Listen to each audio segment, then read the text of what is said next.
Matsalane Mamabolo, South Africa's most successful soccer writer. You Pirates fans were looking for Rulani to come. You guys are unrealistic. Rulani Mukwena, Pirates. 3 times winner of Premiership Soccer Writer of the Year and 3 times winner of the Sports Writer of the Year. Every day he takes you inside SA Soccer, exclusive to omniaudio.africa. Weekdays, 9:30 a.m. Omni Sports, break it down. Africa's premier sports destination. Okay. Good morning and welcome to Inside SA Soccer. This is Brad Jakes. Now, we had a great weekend of MTN8 soccer, but it's back to the bread and butter of the Bedway Premiership, and there are 5 matches taking place tomorrow. That's Tuesday evening. I think surely, though, the main focus has to be at the FNB Stadium, where the high-riding Kaizer Chiefs are going to host Richards Bay. I think a lot of Chiefs fans would have watched with envy this weekend when Orlando Pirates and Mamelodi Sundowns were engaged while their team was having a break because Kaizer Chiefs did not make the top 8. But such has been their start that I think a lot of them are already beginning to think the championship can be won. Kaizer Chiefs fans are like that. The club wins 2 matches in a row and excitement abounds. And why not? Last season, everybody saw Chiefs struggling. But to start the match, to start the new season with 2 victories is a big deal. One of the things that I think fascinates me is the fact that Chiefs are doing this without Coach Nasreddin Nabi. Is this a sign that the main man is not necessarily the one who should be coaching? Ben Khalil Youssef has been in charge. And if you remember, I don't know if most of you will remember, but last season, when Nabi was sent off, when he missed, he was suspended, Ben Khalil took charge and they won. I remember, I think there was a match they played out in Durban's Moses Mabhida Stadium, and Chiefs won that match. Ben Khalil was the coach. For me, as a journalist, what I like about this guy is that he speaks English. So you go to his press conferences, there's no translation, as is the case with Nabi. But Khalil is a team player. He spoke to the media at the Chiefs press conference building up to this match. And he spoke very highly of the coach. He says, yes, he's not here with us physically, but we continue to speak. He's helping us. We are building these victories that we've had. They are not just ours. A lot of people will look at it and say, perhaps Chiefs should get rid of Nabi because these guys are winning. But Ben Khalil says, Nasreddin Nabi remains the head coach and we are doing well because he's contributing. Is that the case? We wonder. If you are, to the uninitiated, the reason Nasreddin Nabi is not around is because his wife got a car accident out in Tunisia. He's gone back to be with her and she's recovering. He's still there, so he's not back. Chiefs are going into match number 3 of the season. They're playing Richards Bay. A Richards Bay team that started not so well. I think Chiefs will believe they can win that. One of the nice things that is happening there is Chiefs play 2 matches. They have not conceded a goal. And Brendan Peterson has been the man in charge in the goals. 2 clean sheets. Ben Khalil has credited the goalkeeping coaching team that this is what's happening. Are they going to beat Richards Bay? I wonder. Chiefs are playing at home. I think they should. I've been impressed with the way they started. But, you played Polokwane City. This is a Polokwane City team that stopped Chiefs from qualifying for the top 8 last season. Chiefs got good revenge. They beat them. They had started by beating Stellenbosch FC. I remember when they beat Stellenbosch FC 2-0, a lot of people got excited. But as I said, Chiefs are going to have to beat others because they always beat Stellenbosch FC. And by beating Polokwane City, they've shown that that win was not a fluke. This Wednesday, this Tuesday night, tomorrow that is, it's Richards Bay versus Kaizer Chiefs at FNB Stadium. I'm not a betting man. I wouldn't really bet on this. But if you were to bet, I would say pick Chiefs. I think Chiefs are going to make it a hat-trick of victories. And that is going to build confidence for them. again at that press conference, Khalil spoke about how they have built this team. When they came in, everybody was worried. Who are these foreigners coming in? They didn't reach the top 8 and everybody felt Chiefs failed. But he looks at it and he says, we had a target. We came in, we're coaching a club that has gone 10 seasons without a trophy. Our goal was, one, Kaizer Chiefs are a big club. Let's take them back to the continent to have them playing continental football. But let's win a trophy as well. And they did that. They won the Nedbank Cup at the expense of Orlando Pirates, the defending champions. Now Chiefs are going back into continental football. And that's what South African football sometimes need, I think. Kaizer Chiefs, whether you love them or you don't, they are the biggest football club in the country in terms of support. They're the biggest brand. I heard the other day, actually, the Orlando Pirates chairman, Dr. Evan Khoza, when they were launching their sponsorship of Amstel, speaking about how Pirates is the big brand they are. There is some, I don't know what company that is, that showed that they are bigger even than the Springboks. Could be true, but in general, I think you watch Kaizer Chiefs and you realize when Chiefs win, just these last 2 matches, suddenly there's this huge excitement in South African football. So I'm likely to be at the FNB to watch that match. Kaizer Chiefs versus Richards Bay. I think Chiefs will win to go 3 out of 3. They are one of a few clubs that are with a perfect record. Now, I think the fascinating thing about this season is the fact that the main challengers for the championship, the Mamelodi Sundowns and Orlando Pirates, do not have perfect records. Can they then come back? It's very early. We've only played 2 matches. But when you're a Chiefs fan, you have to be excited. I think that the one surprise for me as a football person is the fact that Durban City are also top there. Durban City have not lost a match. They've won 2 of their matches. Gavin Hunt, I've had a few people saying Gavin Hunt is washed up. Gavin Hunt is way over his sell-by date, and they didn't think he'll do well. He almost got, what's this club? Super Sport, now currently called Siwelele. He almost got them relegated, was fired, and a lot of people felt, oh no, Gavin is washed up. He rocks up at Durban City, and he does what he always does. Goes and signs players that most people think are over the hill. He signed Darren Kidd, he signed Hashim Domingo, he signed players who played for clubs that almost got relegated. And I remember in one of my shows last week, Njabulo Ngidi was saying, this guy, Gavin Hunt, has signed players who failed. How do you expect them to then produce results when they've not done well at their previous clubs? But we've already seen that. Durban City have won 2 matches, 2 out of 2. It's 6 points for Gavin Hunt. And the thing with Gavin Hunt is he knows how to win championships. Once you let him get away, you will struggle to catch him. I don't think he can win it, but you cannot rule it out. They are hosting, it's the Durban Derby. They're hosting a Golden Arrows team that, it's blowing hot and cold. Early on, first match, Golden Arrows, we all saw them, got smashed 3-1 by Siwelele. But they managed to come back in the next game and they beat Richards Bay in a KZN derby. They won 1-0. Are they going to win tonight? They are playing in yet another derby, Durban City, Golden Arrows. I think it's for me, what fascinates is because you've got these 2 coaches who've approached the game completely differently. Gavin Hunt, it's very pragmatic. He plays on the wings. He rushes there. He wants, those guys who cross the ball. Then you've got somebody in there, big guy, scores the goal. Gavin Hunt always talks about he plays good football. He says people misunderstand him, but the reality is he's a direct guy. You don't play around. You go and score. Mangoba Mngiti, he loves beautiful football.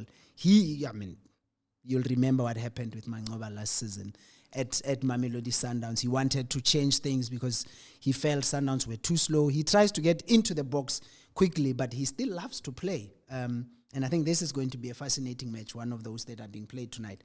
Golden Arrows traveling to Durban City. I think there could be a draw there. It's a match that I think can go either way. Another match taking place tonight is Chiba United against TS Galaxy. Now, it wouldn't be Chippa United without some drama, would it? I mean, we are used to this. Chippa Mpengesi, I don't know how. For the life of me, I still don't understand how Chippa United have not gotten relegated, given just the way they always get it wrong when it comes to their things technically. Sinetemba Badela joined. There was excitement. Chippa Mpengesi was saying, we are going home, bringing almost everybody from the Eastern Cape to come home and help the local club. And they did well. We got excited, some of us. Badela is this young coach who has just... he's like, we call him Mini Rulani. I don't know if you've heard him speak.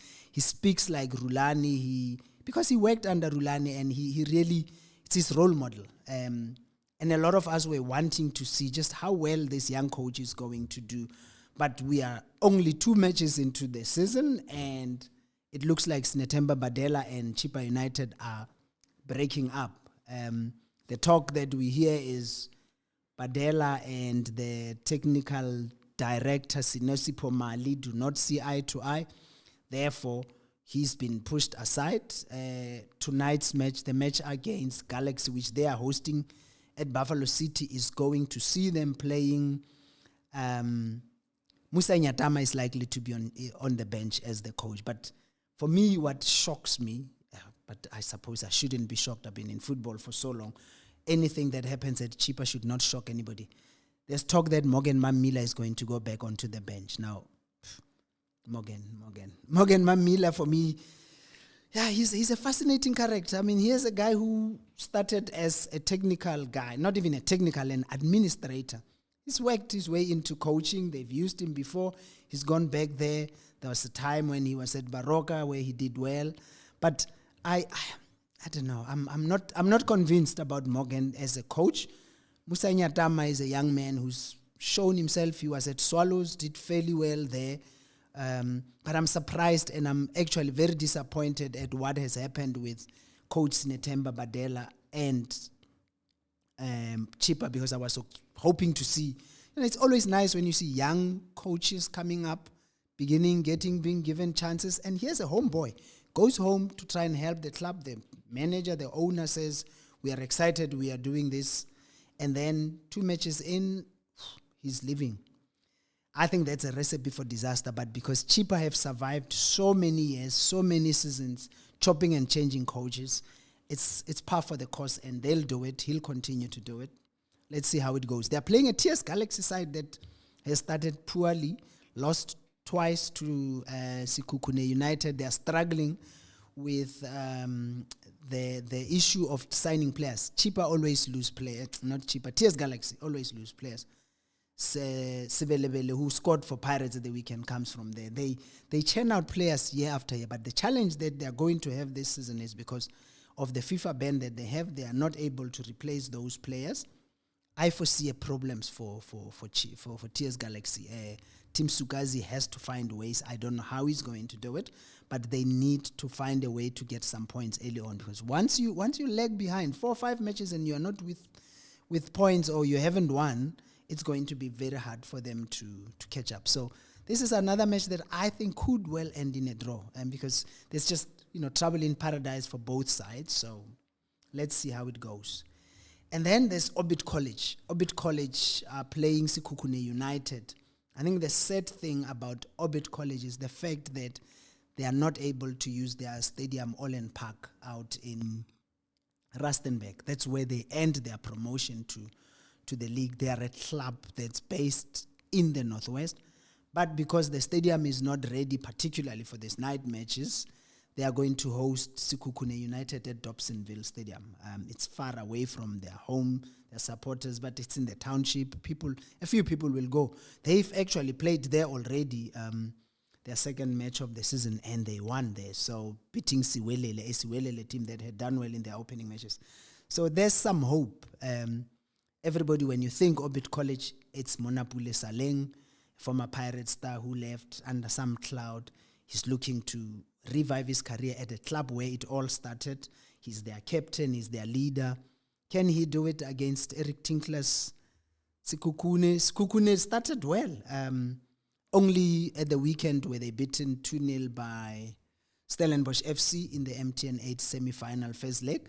They are going to host the second leg, and they can do well. I mean, they beat Orlando Pirates at Orlando Stadium, and Eric Tinkler is on record saying we have to finish in the top 3. We've been mandated to finish in the top 3 so that we can go to Africa next season, and he wants to also win the MTN 8. Sekhukhune have never won the MTN 8. They've actually surpassed all their previous achievements in terms of this cup competition in the MTN 8 because they've reached the semi-finals, although they've previously reached the final of the Nedbank Cup. So this is an exciting game. I think Sekhukhune should win this one. I know Orbit College are at home, but it's home away from home, really. And then the final match that's being played Tuesday is Siwelele are hosting Polokwane City. Letlhogonolo Siema has coached Polokwane City before, and given just how he left, no one ever leaves Polokwane City on good terms, really. But he has shown himself. He's gone back home as in Siwelele. He played for formerly Bloemfontein Celtic. This club is supposedly reviving Bloemfontein Celtic. They are hosting Polokwane City. Polokwane City that is yet to score goals. They've played 3 matches. They lost in the opening match of the season to Orlando Pirates in the Cup. They then played a draw with Magezi FC in the derby in Polokwane, and then they were beaten by Kaizer Chiefs. They haven't scored goals. Puti Mohafi. A lot of people are saying they are going to struggle because they've let go of Oswin Apollos, who was their talisman. But I sometimes think, yes, players can be influential, but I don't think one player makes the team. One player should not make a team. And they are going to have to. The sad thing is they haven't really tried to replace him. So Puti Mohafe is on a hiding to nothing here, I think. Against Siwelele away, now they are playing at the Petros Molemela Stadium, and if you've watched that opening match, that first match that they played against Eros, it was just so beautiful to see the Celtic fans coming up. I think what fascinates me about the Petros Molemela Stadium this season is the fact that you have 2 clubs that are using it, 2 clubs that are vying for the supporters of Bloemfontein Celtic, formerly Bloemfontein Celtic, the club that has since been defunct. Now, when they first played, Siwelele first played against Golden Arrows, the stadium was packed. Buota Msila, who is known as Celtic's #1 fan, was there. But then you saw him again when Marumo Gallants played, and even the crowd there were all in green and white of Celtic. So it's going to be fascinating the day Siwelele play against Marumo Gallants. But tonight they are hosting Polokwane City, a Polokwane City that needs to get off the mark. They have a point because they drew goalless with Magezi at home, but they need to start scoring goals just for that confidence. Can they do it? I don't know. I think they might, but I also look at this and I'm thinking it's a home win for Siwelele United, so Siwelele FC. So yeah, those are the matches. As I said, Kaizer Chiefs, it's the big one. Khalil has done well, 2 matches, 2 wins. If Kaizer Chiefs win 3 in a row, it's something they haven't done in many, many years. The old Chiefs used to do that with ease, but those past 10 seasons when they were not winning anything, 3 wins in a row, and Kaizer Chiefs were almost like the parallel lines of a railway line, destined never to meet. You could never say Kaizer Chiefs 3 wins in a row. It just didn't happen. They are on the verge of something beautiful. Can they do it? Will they do it? We shall see today. I think so. I think they might be able to do it. But yeah, let's see. Those are the matches that are taking place Tuesday night, and well, Wednesday there's 2 more. There's a few more matches, but the big ones, of course, Orlando Pirates are playing, Mamelodi Sundowns are playing, and everybody is going to watch those. Sundowns are away to Magezi. Pirates will be hosting Stellenbosch FC. Given what happened at the weekend in the MTN 8, both clubs are going to want to just increase the tempo, really. Try and play very well so that when you go into the second leg, your confidence is high. I suspect, though, that both clubs will probably field, not necessarily weakened teams, because you can never say a Pirates team is weakened, a Sundowns team is weakened, such is the quality of both sides. So, but I suspect they will rest some of those very key players, and let's see how it goes. But yeah, I'm excitedly looking forward to tonight's matches, particularly, as I said, Kaizer Chiefs versus Richards Bay, because we want to see, can Kaizer Chiefs win 3 matches in a row? So yeah, that's just my look ahead to the matches, and I'm sure you all thinking, you have your views there. What's your views? But yeah, that's me, Brad Jakes, on Inside SA Soccer here on Omni Audio.